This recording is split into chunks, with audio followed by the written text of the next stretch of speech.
बिस्मिल्लाहिर्रहमानिर्रहीम। लाखों करोड़ों दुरूदो सलाम मोहम्मद मुस्तफ़ा सल्लल्लाहु अलैहि वसल्लम और आले मोहम्मद पर। मैं हूँ उमर दराज गोंदल। मैं आपको सबसे पहले खबर, चूंकि असेंबलियों की तहलील का मामला है और असेंबलियों की तहलील को लेके हुकूमत के पास क्या प्लान है, चूंकि तहरीक इंसाफ तो फैसला कर चुकी है। मैंने 19 और 20 तारीख की पिछली वीडियो में बात की थी, थोड़ी सी मजीद चेंज हुई है, चूंकि हर गुजरते लम्हे के साथ पाकिस्तान तहरीक इंसाफ अपनी स्ट्रेटेजी भी बदल रही है और पाकिस्तान तहरीक इंसाफ हर चीज को कैलकुलेट भी कर रही है।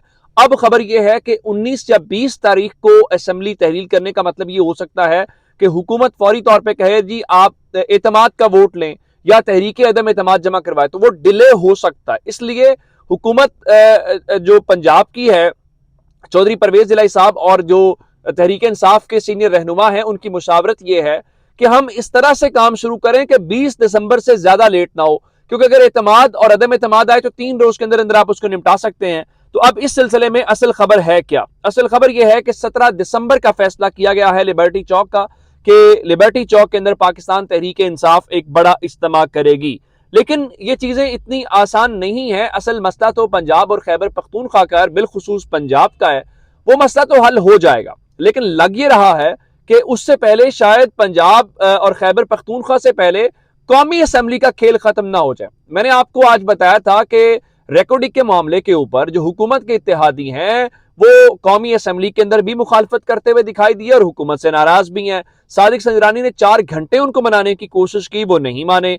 उसके बाद आज काबीना का एक इजलास बुलाया गया और काबीना के इजलास के अंदर भी रिकॉर्डिंग का जो मामला है उसको अप्रूव किया जाना था और ईसीसी के फैसलों को लेके, तो वहां से खबर यह आई है कि हुकूमत के 2 इत्तेहादियों ने काबीना का बायकॉट किया है, जिसका मतलब यह है कि अब सूरत हाल बिल्कुल उस तरफ जाती हुई आपको नजर आ रही है जहां पे ये आपस में लड़ते झगड़ते हुए दिखाई दे रहे हैं। आज दिन जिन 2 जमातों ने काबीना के इजलास का बायकॉट किया, उनमें एक तो Awami Balochistan National Party Mengal group है और दूसरा जेयूआई फजलुर रहमान का ग्रुप भी है, यानी वो भी इस मामले के ऊपर शामिल हैं। और आज मेरी जो इत्तलात हैं उनके मुताबिक वहां पे आगा हसन बलोच, हाजी हाशिम और मौलाना मौलाना अब्दुल वासे, इन्होंने क्या किया कि एहतजाज रिकॉर्ड कराया और काबीना इजलास से ये उठ के चले गए। लोग ये कह रहे हैं कि इसका मतलब ये है कि हुकूमत के लिए एक और महाज खुल रहा है और हुकूमत इतनी कोई खुल के नहीं खेल सकती। आप एतमाद अदम एतमाद की तरफ जाएंगे, लेकिन पहले विफाकी हुकूमत तो बचा लें जिसकी बुनियाद के ऊपर आपने सारा कुछ करना है।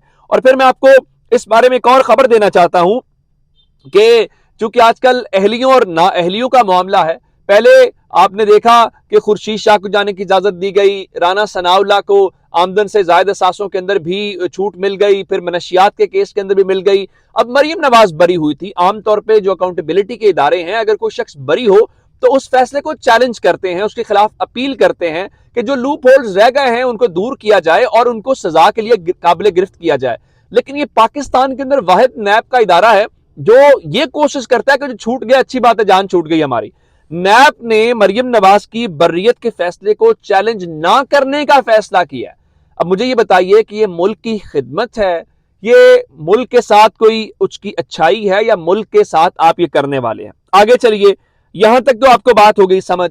कल दिन 12 बजे इलेक्शन कमीशन ऑफ पाकिस्तान एक फैसला करने जा रहा है। फैसला क्या है?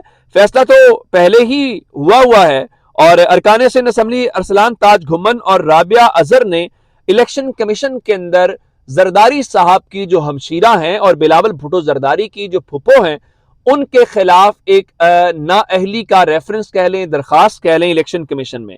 तो इलेक्शन कमीशन कल दिन 12 बजे उनकी अहली या नाअहली का फैसला सुनाएगा।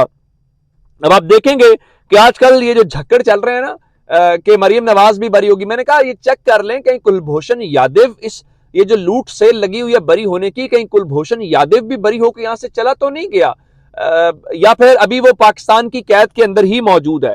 तो जनाब, अब जो इलेक्शन कमीशन ऐसे बारीक नुक्ते लेके आता है, इतनी अरकरेजी से काम करता है इमरान खान को नाअहल करने के लिए, कल आप देखेंगे कि कैसे फरियाल तालपुर साहिबा को इस सारे नाअहली के मामले से बचाया जाता है और ये एहतमाम किया जाता है कि ये देखें, ये इतने शाही खानदान, वो शरीफ खानदान हो, वो जरदार खानदान हो या कोई और खानदान हो, یہ پاکستان میں نااہل ہونے کے لیے نہیں آئے، یہ پاکستان پہ حکمرانی کرنے کے لیے آئے ہیں، ان کے بچے ہمارے اوپر حکمرانی کرنے کے لیے آئے ہیں۔ تو آپ دیکھیے گا کیسے اسرافیہ ایک دوسرے کے مفادات کا تحفظ کرتی ہے۔ اور رہی بات جو پاکستان کے انہوں نے حال کر دی، چونکہ بلاول بھٹو زرداری کی بات ہو رہی ہے تو میں آپ کو خبر ان کے متعلق دے دیتا ہوں۔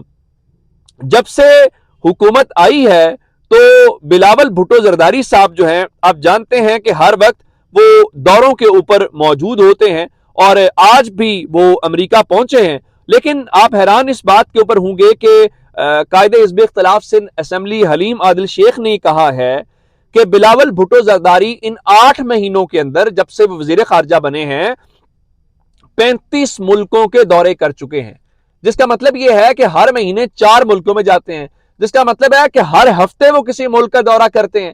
تو جناب ان کے ان 35 دوروں جو ان کے انٹرنشپ یا ان کی ٹریننگ کے یہ دورے ہیں، پاکستان کو 1.75 کروڑ روپے میں پڑے ہیں۔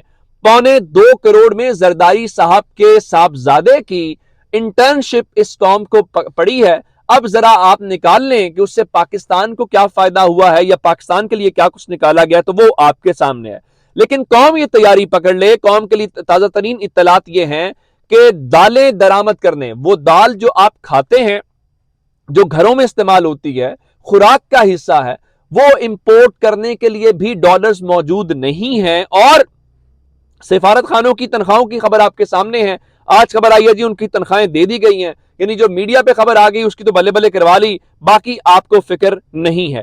تو جناب یہاں تک بات نہیں ہے۔ ڈاکٹر اشفاق حسن بڑے سینئر قسم کے اکانومسٹ ہیں، انہوں نے اس بارے میں بڑی جو بات کی ہے، ان کے مطابق وہ یہ کہتے ہیں کہ ملک کی اکانومی کے اس سے برے حالات کبھی بھی نہیں دیکھے۔ ایک منظم طریقے سے یہ حالات پیدا کیے جا رہے ہیں تاکہ پاکستان کو کنٹرول کیا جا سکے اور اپنی شرائط منوائی جا سکے، یہ ڈاکٹر اشفاق حسن خان کا خیال ہے۔ تو یہ سوال پیدا ہوتا ہے کہ آخر کون ہے جو اپنے منظم طریقے سے ان حکمرانوں کے ذریعے کر رہا ہے، اور حکمران کس کی ایما کے اوپر یہ سارا کھیل کھیل رہے ہیں کہ پاکستان اس نہج پہ آ جائے جہاں ہمارے پاس کوئی آپشن اور نہ بچ جائے کہ وہ جو کہیں ہم مان لے۔ جو شہباز شریف کہہ رہے تھے پتہ نہیں کہاں کہاں سائن کروا لیے، پتہ نہیں انہوں نے کیا، ہم سے تو پتہ ہی نہیں چلا۔ یہ آپ نے وہ اسد عمر کے مطابق 3 ماہ میں آپ نے معیشت کا بھٹا بٹھا دیا۔ میں نے آپ کو بتایا کہ 15 لاکھ ٹیکسٹائل سیکٹر کے لوگ بے روزگار ہو گئے، آٹو سیکٹر کے اندر 65,000 لوگ ہیں۔ اب یہ بتائیے کون کرے گا؟ اور چلیں اگر صوبائی سطح کے اوپر پنجاب کے پیسے آپ نے روک لیے، خیبر پختونخوا کے روک لیے، تو پنجاب نے تو آج اچھا کیا، کفایت شاری کی پالیسی، سرکاری محکموں کے لیے نئی گاڑیاں خریدنے پہ چودھری پرویز الہی نے پابندی لگا دی ہے۔ وزیر اعلیٰ آفس سمیت تمام سرکاری محکموں کے نان ڈیولپمنٹ اخراجات کے اندر 50% کمی کر دی گئی ہے۔ لیکن اس سے کیا ہو جائے گا؟ وہ جنہوں نے کرنا ہے وہ تو موجیں کر رہے ہیں۔ عمران خان کہتا تھا کہ رشیا سے آئل سستا لے لو، قبول نہیں تھا۔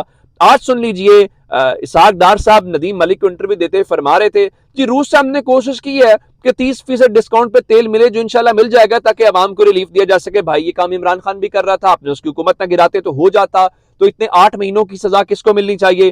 پھر فرماتے ہیں جی سعودی عرب پاکستان کو تقریباً $2.5 بلین کی مؤخر ادائیگی یعنی ڈیفرڈ پیمنٹ کے اوپر تیل یعنی ادھار تیل دے گا۔ بھائی سوال یہ پیدا ہوتا ہے کہ آپ نے پاکستان کی اکانومی کے لیے کیا کیا ہے، پاکستان کی انکم کیسے بڑھائی ہے؟ کوئی خبر نہیں ہے۔ ایک خبر اور لے لیجئے جنرل باجوہ سے متعلق ہے۔ جنرل باجوہ عمران خان کو منانا چاہتے ہیں، میں آپ کو یہ خبر دے دوں۔ کوشش ان کی یہ ہے کہ عمران خان ذرا ہاتھ ہولا رکھیں۔ عمران خان ہاتھ ہولا کیوں رکھیں گے؟ لاہور کے اندر ایک ملاقات ہوئی ہے۔ اسد کھرل کا دعویٰ یہ ہے کہ سابق چیف آف آرمی سٹاف کی سابق چیف جسٹس سے 1 گھنٹہ طویل ملاقات ہوئی ہے۔ سابق C O S general retired Qamar Javed Bajwa نے لاہور آمد پر ملاقات کی خواہش کا اظہار کیا۔